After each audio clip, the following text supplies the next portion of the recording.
Assalamualaikum warahmatullahi wabarakatuh. Salam logis dari logika internal. Bunuh logika, gunakan internal. Sahabat login dimanapun berada, semoga tetap setia di channel kesayangan kita semua, Logika Internal Official.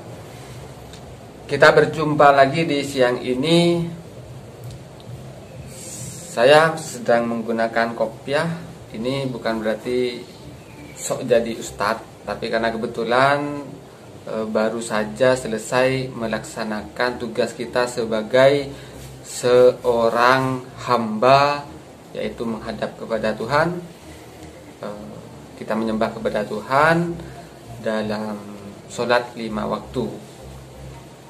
Namun kata para ustadz, sebaiknya dalam 24 jam kita bernafas, kita bergerak. Dalam 24 jam apapun yang kita lakukan, apapun aktivitas kita, sebaiknya itu bagaimana seharusnya bisa bernilai ibadah sebagai pengabdian kepada Tuhan. Nah, bagaimana caranya? Banyak para ustadz sudah menjelaskan. Misalkan kita makan, bagaimana agar makan itu bisa bernilai ibadah? Ya kita niatkan, saya niat makan untuk memenuhi kebutuhan tubuh saya agar tubuh sehat, tidak lemah, dan bisa kuat untuk beribadah. Kalau misalkan kita sedang tidur, bagaimana kita berniat tidur? Aku ingin mengistirahatkan badanku agar badanku tidak kecapean, agar badanku bisa pulih segar kembali nanti bangun tidur sehingga bisa beribadah kepada Allah. Nah, jadi segala aktivitas kita, apapun bentuk aktivitas kita, kalau sudah diniatkan lillahi ta'ala, untuk Allah, untuk ibadah, maka itu semua aktivitas kita akan bernilai ibadah. Nah, bagaimana aktivitas kita dari kita bangun tidur sampai kita tidur kembali, 24 jam kita beraktivitas, itu bagaimana bisa bernilai ibadah. Nah, kenapa kita harus beribadah dan kenapa kita harus memikirkan bagaimana semua aktivitas kita 24 jam itu bernilai ibadah? Nah, karena ibadah itu yang pertama, kewajiban kita sebagai hamba itu memang seharusnya sudah mengabdi, karena Allah menciptakan kita itu ke dunia. Aku tidak menciptakan manusia kecuali untuk mengabdi, kan seperti itu kata penjelasan Ustadz. Nah, kalau ini kopiah ini bukan pertanda Ustadz nih, bukan berarti ini Ustadz. Terus selanjutnya juga sebagai ibadah kita itu sebagai rasa syukur kita, rasa terima kasih kita kepada Allah. Terima kasih untuk apa? Untuk segala rahmat dan nikmatnya, baik nikmat kecil maupun nikmat besar. Nikmat besar itu adalah iman dan Islam, itu adalah nikmat yang sangat besar. Dan nikmat-nikmat kecil, nikmat-nikmat halus, nikmat-nikmat yang sangat kecil itu adalah nikmat sehat, nikmat harta, nikmat ilmu, nikmat dan segala nikmat semuanya itu adalah nikmat-nikmat kecil dibanding nikmat iman. Dan kita harus mensyukurinya dengan apa? Yaitu dengan bagaimana pengabdian kita menggunakan seluruh waktu usia kita itu, segala gerak-gerik kita, aktivitas kita itu menjadi nilai ibadah sebagai pengabdian, sebagai rasa syukur kepada Allah. Satu nikmat saja yang Allah berikan kepada kita itu tidak cukup. 24 jam kita mensyukuri satu nikmat saja. Contoh, misalkan dari bangun tidur, Allah mampukan kita untuk bangun dari dalam keadaan tidur. Tidur itu kan seperti orang mati, tidak sadar, tidak bisa ngapa-ngapain. Bahkan ketika kita misalkan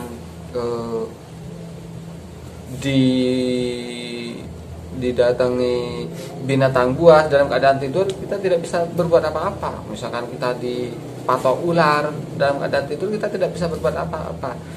Nah, bahkan orang yang tidur di hutan pun dia dalam keadaan selamat, itu kan karena di saat tidur Allah jaga kita. Itu sudah kita berhutang untuk bersyukur kepada Allah. Bangun tidur kita mampu membuka mata saja, itu sudah nikmat yang luar biasa dari Allah, yang tidak pernah akan mampu kita mensyukurinya dengan setimpal. Istilahnya kalau Misalkan ada orang berbuat baik kepada kita, lalu kita membalas dengan yang setimpal. Kalau kepada Allah tidak ada kata setimpal, tidak akan pernah cukup kita untuk membalas berterima kasih kepada Allah. Makanya untuk 24 jam kita mensyukuri dengan beribadah, dengan mengabdi kepada Allah, untuk mensyukuri satu poin nikmat saja itu tidak cukup. Apalagi bagaimana nikmat fasilitas yang Allah kasih kita selama 24 jam ini. Nah, contoh misalkan kita kentut saja, satu kali kentut kita mensyukurinya selama 24 jam itu tidak cukup. Bagaimana berharganya nikmat kentut ini, sehingga ketika orang tidak bisa kentut, dia akan tersiksa, dia akan sakit, perutnya kembung, dan level lebih atasnya lagi dia akan sakit sampai harus dirawat di rumah sakit, misalkan dia akan tersiksa. Jadi kita mensyukurinya 24 jam itu dengan ibadah, dengan sholat saja. Kita sholat wajib 5 kali, sholat sunnah, sholat malam, sholat duha dan sebagainya. Untuk mensyukuri kita kentut saja itu tidak cukup, apalagi kita sama sekali tidak punya niatan untuk mensyukuri itu. Lebih parah lagi. Nah, jadi kita hanya berusaha mensyukurinya semaksimal mungkin. Maka dari itu, apapun yang kita lakukan, aktivitas kita menggunakan waktu kan juga nikmat. Kita menggunakan waktu, menggunakan fasilitas, semua aktivitas kita, bagaimana kita harus berusaha menjadikan semuanya itu diniatkan untuk ibadah, untuk mengabdi kepada Allah, sebagai rasa syukur kita kepada Allah Subhanahu wa taala atas nikmat. Jadi yang dimaksud dengan judul sholat kita itu tidak senilai dengan kentut kita saja. Ketika sholat kita anggap sebagai rasa syukur kita kepada yang kita persembahkan kepada Allah, dan Allah yang untuk mensyukuri pemberian Allah atas kentut itu saja kita bisa ngentut, itu belum setimpal. Jadi sholat kita belum setimpal dengan anugerah Allah berupa kentut. Jadi jangan sekali-kali ketika kita sudah melakukan sholat 5 waktu dengan rutin, kita juga bahkan beribadah dengan lain, jangan sekali-kali kita sudah merasa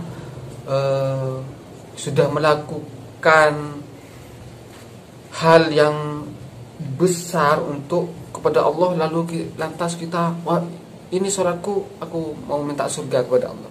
Loh, orang sholat untuk sebagai syukur kentut saja itu belum cukup, kita dengan PD-nya minta imbalan surga.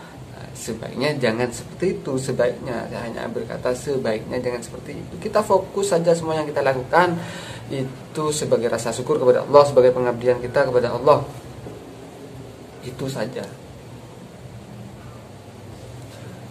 Jadi itu menurut logika saya. Entah bagaimanakah menurut logika sahabat login semuanya di rumah? Silakan komentar di bawah, dan jangan lupa sahabat untuk terus mendukung channel ini. Semoga channel ini terus bisa memberikan sesuatu yang bermanfaat, atau sesuatu yang bisa menghibur, atau sesuatu yang bisa menyenangkan. Baik itu menghibur atau menyenangkan, semoga itu bermanfaat. Dan yang belum klik tombol subscribe, silakan klik tombol subscribe sekarang, dan juga like, komen juga, kita ngobrol di sana. Sampai jumpa di video selanjutnya. Salam dari logika internal. Bunuh logika, gunakan internal. Assalamualaikum warahmatullahi wabarakatuh.